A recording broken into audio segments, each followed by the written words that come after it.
Lo que sucede cuando un hombre, por miedo a perderlo todo, decide que la fe no es suficiente. Esta no es la historia de un héroe, es la historia de un hombre común.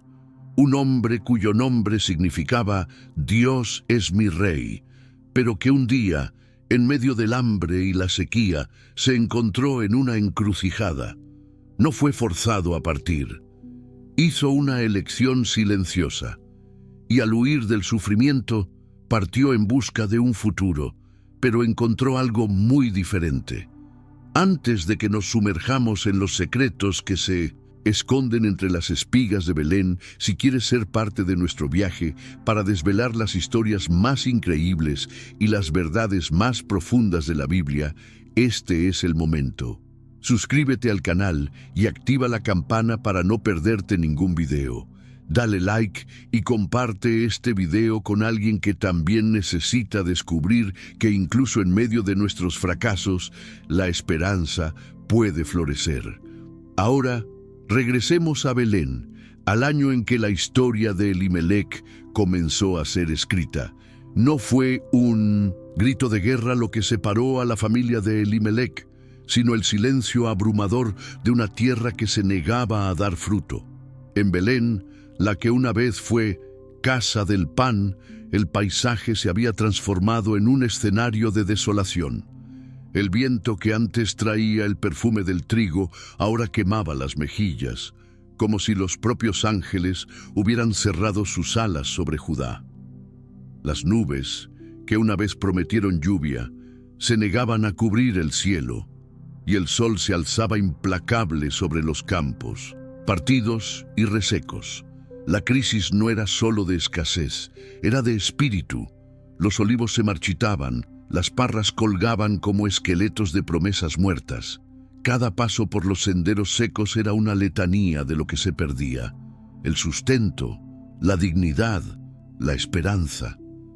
Elimelec, un hombre respetado, con la frente surcada por la preocupación, sentía que algo dentro de él se agrietaba, como la tierra bajo sus sandalias. Su esposa, Noemí, lo observaba desde el umbral de su casa, con una mezcla de ternura y temor que guardaba en su corazón. Los niños lloraban por pan, los ancianos por sentido, y los hombres, como Elimelec, callaban, porque ya no sabían si orar, gritar o simplemente desaparecer. Aquel silencio pesaba más que cualquier carga. En medio de aquel tormento, una pregunta lo consumía. Su nombre, Elimelec, significaba Dios es mi rey, pero cada vez que lo escuchaba sentía una ironía cruel atravesarle el pecho. ¿Dónde estaba ese rey ahora? ¿Dónde estaba cuando el pan desapareció, cuando la justicia se secó en los labios de los jueces, cuando el pueblo elegido mendigaba como extranjeros en su propia tierra? Elimelec buscó una respuesta en las colinas que rodeaban la ciudad de Efrata, pero el cielo no se abrió. La decisión no llegó con un anuncio público, sino en una conversación en la penumbra, un momento íntimo donde la necesidad se encontraba con la desesperación. Con manos temblorosas, ungió el rostro de sus hijos con aceite y les pidió que durmieran temprano. Luego, con la voz baja y la convicción de quien negocia con el destino, le habló a Noemí. «Nos iremos a Moab». Ella bajó los ojos. Su rostro, bellamente marcado por los años, no mostró sorpresa, pero la palabra Moab en sus labios era un cuchillo girando en el corazón de una hija de Israel. Ella murmuró: «Allí a tierras de ídolos». Elimelec respondió con dureza: «El hambre no pregunta por religión». Él sabía que le dolía pronunciarlo, pero no podía ver a sus hijos morir de sed por mantener el orgullo. La partida ocurrió al amanecer. No dejaron atrás solo una casa, sino una historia. Cada piedra, cada surco de tierra, tenía el rostro de su familia, de generaciones enterradas en promesas que parecían haber expirado. Noemí no lloró en público, pero al cruzar la última colina se detuvo. Miró hacia Belén y cerró los ojos. como quien guarda una fotografía en la memoria. Por un breve instante, sintió que se despedía de algo más profundo que la tierra que la vio nacer. Estaba dejando atrás el pacto de sus padres. El exilio de Elimelec no comenzó con cadenas, sino con una elección silenciosa. Una elección que, aunque motivada por el miedo a la muerte, lo alejó de la vida que conocía y lo envió a una tierra que lo recibiría con pan, pero lo consumiría con culpa. La decisión había sido tomada, y la historia que había dejado atrás, en silencio, comenzaba a moverse por sí misma. La jornada hasta Moab fue una letanía de pasos. Cuando el sol comenzó a salir, la familia llegó a su destino. El paisaje que se abría ante ellos era un contraste flagrante con la tierra que habían dejado atrás. Ya no había tierra agrietada ni viento que quemaba. En su lugar, montañas rojizas y valles fértiles se extendían bajo un cielo que parecía prometer lluvia. Los ojos de Noemí se llenaron de una esperanza cautelosa. Veía campos verdes, agua corriendo y gente viva. Por un instante, el alivio fue casi palpable. El hambre que los había perseguido en Belén no tenía cabida aquí. Pero Moab era una tierra de ídolos, y sus costumbres, sus lenguas y sus dioses herían el alma de un israelita. Ese pan que los moabitas les ofrecían era bienvenido, pero venía acompañado de ritos incomprensibles y de un dios pagano que se sentía lejano y silencioso. Para Elimelec, el aire no traía el perfume del trigo de Judá, sino el olor a incienso pagano, a grasa quemada en altares de piedra negra. El sustento estaba a la mano, pero ¿a qué precio? Elimelec se negaba a celebrar. En su interior, algo se resistía a aceptar aquel respiro de alivio. Era como si estuviera bebiendo de una fuente prohibida. Armó su tienda, buscó trabajo y usó sus manos para proveer, como siempre lo había hecho.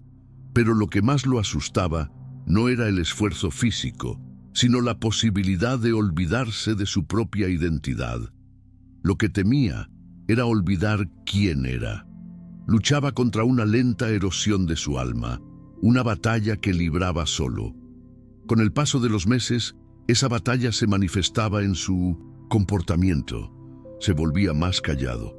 Pasaba las tardes caminando solo, observando a los moabitas como si estuviera buscando algo que no podía nombrar.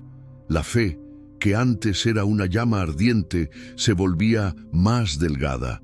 Su convicción en un Dios único e invisible parecía cada vez más distante, ahogada por la presencia constante de estatuillas de quemos y de sacerdotes que prometían fertilidad a cambio de monedas. Elimelec, con la bolsa de cebada en una mano, llevaba una de culpa en la otra. La provisión estaba garantizada, pero sentía que cada paso hacia el hogar era un paso hacia un vacío que no sabía cómo nombrar. Maglón y Quilión, sus hijos, crecían ajenos a aquella crisis. El texto dice que se volvían cada día más moabitas en su hablar, corriendo entre los cestos de dátiles y los puestos del mercado, y sus risas tenían un acento diferente. La cultura moabita los envolvía con la suavidad de una seda venenosa. Para ellos, la vida allí era normal, la única realidad que conocían. Mientras tanto, Noemí intentaba mantener las tradiciones de su pueblo, horneando pan sin levadura en días sagrados y encendiendo las lámparas del Shabbat, aunque nadie a su alrededor comprendiera el porqué. Ella se aferraba a su fe, pero veía con dolor cómo sus hijos se distanciaban de la herencia de sus padres. Elimelec, por su parte, observaba la transformación con un dolor silencioso, incapaz de intervenir. El hombre que debía ser la roca de su familia se sentía el más frágil de todos. El clímax de este periodo llegó una tarde. Noemí encontró a Elimelec al pie de una colina, de rodillas. No oraba, no suplicaba, solo respiraba con dificultad, como si el corazón pesara más que su cuerpo entero. La escena era un retrato de su tormento interior.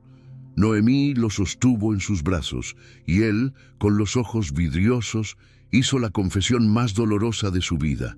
No sé si hicimos bien. Tal vez al huir me perdí. En ese momento no hubo respuesta, solo el silencio. Pero Noemí comprendió una verdad que cambiaría su vida para siempre. El verdadero exilio de Elimelec no era geográfico, sino espiritual. En su corazón, él ya estaba muy lejos de todo lo que había sido. Él había provisto el pan, pero al hacerlo se había perdido a sí mismo. El hambre de su tierra natal era de pan, pero la de Moab, como él descubriría, era de propósito y de alma. El aire de Moab, que antes sonaba extraño e incómodo, comenzó a ser familiar para Elimelec. Ya no se horrorizaba con los ritos paganos, ni se escandalizaba con las estatuillas de Quemos esparcidas por el mercado. Su resistencia, que antes era una barrera, se transformó en una lenta y dolorosa rendición. Aceptaba las invitaciones a las celebraciones locales, sentándose entre los moabitas con una sonrisa vacía, un gesto de cortesía que era en realidad un paso hacia la traición silenciosa.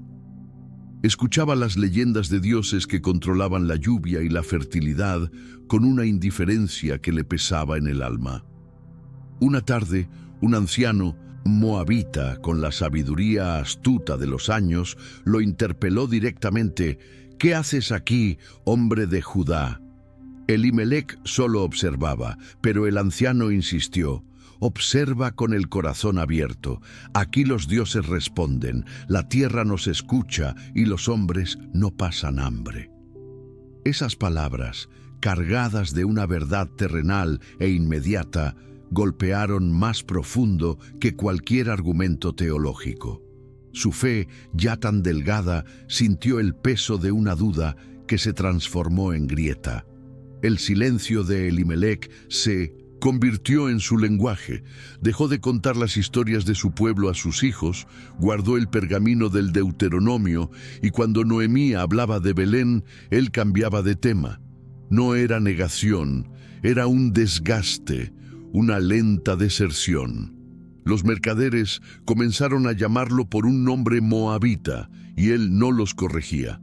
Una tarde, una joven moabita se acercó y le preguntó sobre su fe. Elimelec respondió con frases vacías, frases que antes eran fuego y ahora eran ceniza. Cuando ella se fue, sintió una punzada, no por ella, sino por sí mismo. Se había vuelto tan cómodo en tierra ajena que su identidad se diluía, cuando su silencio se transformó en traición. La realización de su caída llegó de forma abrumadora. Esa misma noche, por última vez, extendió el viejo rollo de pergamino sobre sus piernas. Las letras hebreas, desdibujadas por el tiempo, aún brillaban bajo la luz de la lámpara. Leyó en voz baja: «No tendrás dioses ajenos delante de mí». Y entonces lloró, no de culpa, sino de reconocimiento. Comprendió que no bastaba con no adorar ídolos, bastaba con convivir con ellos en paz para que algo dentro muriera lentamente. La verdad era fría y cortante. Él ya no sabía si podía volver. El clímax de la tragedia llegó cuando sus hijos comenzaron a salir con jóvenes moabitas. El silencio de Elimelec ante la noticia del matrimonio de Maglón y Quilión fue la prueba final de cuán lejos se había perdido. Los vio bailar y sonreír, felices, pero algo en su alma se había dormido para siempre. En un gesto de desesperación final, se dirigió al pozo. Vio su barba blanca, la piel seca y los ojos sin brillo. Susurró su primer y único ruego en años: «Si aún me ves, dame una señal. No por mí, por ellos». Pero no hubo respuesta. El sol no se había levantado del todo sobre el horizonte de Moab cuando la muerte se acercó a la tienda de Elimelec. Su huida del hambre lo había traído a un lugar que le dio pan, pero le robó el alma, y la muerte que temía en Belén lo encontró de una manera más insidiosa y silenciosa. Hacía días que las fiebres lo consumían. Elimelec, el hombre que antes caminaba con pasos firmes, ahora temblaba levemente en sus manos, con el pecho oprimido y los pies pesados. Su voz, que se había apagado poco a poco, había desaparecido por completo. Dormía a ratos, murmurando nombres que nadie reconocía, y a veces abría los ojos para mirar el techo, como si esperara que una voz divina lo atravesara desde el cielo. Pero esa voz nunca llegó. Noemí, las manos temblorosas pero firmes, se sentó a su lado y colocó paños húmedos sobre su frente. Sus hijos, Maglón y Quilión, no estaban allí. Uno trabajaba en el campo, el otro había salido con su esposa, Ruth. Elimelec murió solo en su tienda, con la única compañía de Noemí. En su rostro ya no había lucha, solo un abandono sereno. No hubo confesión, ni última voluntad, ni súplica. Solo sus ojos hablaban en silencio, como si cada parpadeo fuera una despedida. El aire de la tienda estaba quieto, demasiado quieto. El corazón que antes latía por su tierra y su Dios ya no existía. Exhaló un suspiro largo, frágil y definitivo. Noemí no gritó, solo cerró los ojos, bajó el rostro y apoyó la frente sobre su pecho inmóvil. El cuerpo de Elimelec fue preparado de forma sencilla. No hubo cánticos ni sacerdote, solo manos temblorosas y miradas huecas. El cuerpo fue envuelto en una tela blanca, la única que quedaba sin uso pagano, y enterrado en la ladera detrás de la aldea, donde la tierra era seca y las piedras no guardaban memoria. Los hijos Maglón y Quilión llegaron horas después y al ver a la madre en silencio, comprendieron sin necesidad de palabras. Cavaron sin hablar y el polvo que se levantaba cubría sus rostros como un velo de ceniza. Al final, colocaron una piedra sobre la tumba, sin nombre, sin inscripción. El hombre que partió buscando un futuro y encontró sepultura, desapareció no solo de la vida, sino también del relato. La tumba sin nombre se convirtió en un recordatorio silencioso de que Elimelec murió mucho antes de su último aliento. Su muerte física solo siguió lo que su espíritu ya había decidido. Había resistido al hambre y al exilio, pero había sucumbido cuando su alma se vació y su voz se apagó. Murió sin una palabra, sin una bendición, sin una dirección. La historia de Elimelec, que comenzó con una elección silenciosa en un campo seco de Belén, llegó a su fin más trágico y definitivo en Moab. Fracasó en proteger a su familia y su fe, pero sin saberlo, su caída se convertiría en el suelo fértil para la esperanza de Israel. Tras la muerte de Elimelec, un silencio pesado se apoderó de la tienda. Noemí, viuda y sin hijos, se vio completamente sola, totalmente sola, frente al fuego, sin marido, sin hijos, sin nación. Sostenía un pedazo de lino que Elimelec usaba en días sagrados, buscando algo que no quedaba. Una voz interior, fría y cortante, le susurraba: «La casa de Elimelec ha terminado». Pero en sus entrañas, una chispa resistía. Comprendió que el corazón de un hombre puede resistir a la sequía y al hambre, pero cuando su alma se vacía, la muerte no llega de golpe, sino por capas. Decidió que, si la historia de su esposo había muerto en Moab, la suya no. El grito que él no emitió, ella lo emitiría con su vida. El viaje de regreso a Belén fue una travesía de dolor y determinación. Noemí iba con los pies llenos de polvo y el alma llena de luto, y Ruth, la nuera moabita, la seguía con una lealtad que trascendía la lógica. Al llegar a Belén, la ciudad fue invadida por un murmullo. La figura esquelética de Noemí, antes notable, era ahora objeto de lástima y desconfianza. Las mujeres la interrogaban: ¿es esa Noemí? Ella, con una voz quebrada, respondió: no me llamen Noemí, llámenme Mara, porque el Todopoderoso me ha llenado de amargura. El nombre de Elimelec resurgía como una moneda oxidada, recordado no por la gloria, sino por la huida. Nadie se acordaba del hombre que fue, solo de su decisión. Ruth, ajena a los juicios, se convirtió en el motor de la redención. Se dirigió a los campos para recoger las espigas que los trabajadores dejaban atrás. Un acto de humildad que llamó la atención de Booz, el dueño de esas tierras y un pariente de Elimelec. Vio en Ruth no solo a una viuda pobre, sino a una mujer que estaba reconstruyendo la dignidad de un hombre muerto. Cuando él le preguntó por qué era tan bondadoso con una extranjera, ella respondió: me contaron lo que hiciste por tu suegra, y lo que uno hace por otro lo hace también por el Dios que ve en secreto. El encuentro entre Ruth y Booz no fue un accidente. Era un momento cuidadosamente preparado. Booz, el Redentor, estaba a punto de restaurar no solo la tierra que Elimelec había vendido, sino también su nombre. Ante los ancianos de la ciudad, Booz declaró su intención de redimir la herencia de Elimelec y de casarse con Ruth para que el nombre del difunto no se borre de entre sus hermanos. El gesto de Booz, al sellar el trato, era más que una transacción, era una restauración.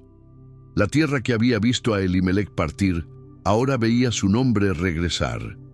El error de un hombre fue usado para abrir la puerta a la fidelidad de una mujer. La historia culminó en el matrimonio de Ruth y Booz y en el nacimiento de Obed, el hijo que sería la raíz de la realeza. El nombre de Elimelec, que había sido susurrado con vergüenza, ahora se enredaba en las bendiciones del pueblo. Su nombre no fue borrado, no porque lo mereciera, sino porque Dios redime incluso a los que ya no pueden pedir perdón. La tragedia se transformó en linaje. La caída de un hombre se convirtió en la semilla de una promesa que llevaría a David y finalmente al Mesías. El campo que abandonó por miedo ahora se convertía en el suelo fértil para la esperanza de Israel. Y las ruinas de una decisión humana se convirtieron en los cimientos de un plan divino. La historia de Elimelec, que comenzó con la elección silenciosa de un hombre huyendo del hambre, no termina con su tumba sin nombre. Resuena como un eco eterno que enseña que no hay tumba tan honda que la misericordia no pueda alcanzar. Elimelec, un hombre que temió la muerte y se alejó de la vida, que se perdió en un exilio espiritual y que murió sin una confesión, se convirtió, sin saberlo, en una pieza fundamental de un plan divino. No fue un héroe ni un villano, sino un hombre quebrado, y, en su humanidad imperfecta, reside la lección más profunda de todas. Dios no reconstruye con ladrillos nuevos, usa ruinas y con ellas hace florecer el mundo. El silencio de Elimelec fue el terreno donde la fidelidad de Ruth pudo crecer, y su ausencia abrió la puerta a la redención de Booz. Su error se convirtió en instrumento de salvación y la tragedia se transformó en linaje. Su nombre, que significaba Dios es mi rey, fue más que una identidad, fue una profecía velada que se cumplió a través de su caída. La corona que vendría de su linaje, la corona de David, estaría manchada de barro y lágrimas, pero sería real y gloriosa. La historia de Elimelec es un recordatorio de que los que parten no siempre se pierden, y que el simple hecho de haber existido, con todos sus errores, fue suficiente para que Dios lo incluyera en el centro de su propósito. Su nombre, que fue evitado y susurrado, hoy es un faro que apunta al poder de la misericordia. El hombre que falló, que murió en silencio, es hoy parte de la raíz de un rey. Si te sentiste tocado por esta Historia de redención y propósito, te invitamos a ser parte de nuestra comunidad. Si Elimelec nos enseña que, incluso en el fracaso, la esperanza puede florecer, imagina lo que podemos descubrir juntos. Suscríbete al canal y activa la campana para no perderte ninguno de nuestros próximos videos. Dale like y comparte este contenido con quienes amas. Comenta abajo, ¿cuál fue la mayor lección que sacaste de la historia de Elimelec? Tu participación hace toda la diferencia para que podamos seguir desvelando las verdades ocultas de las Escrituras.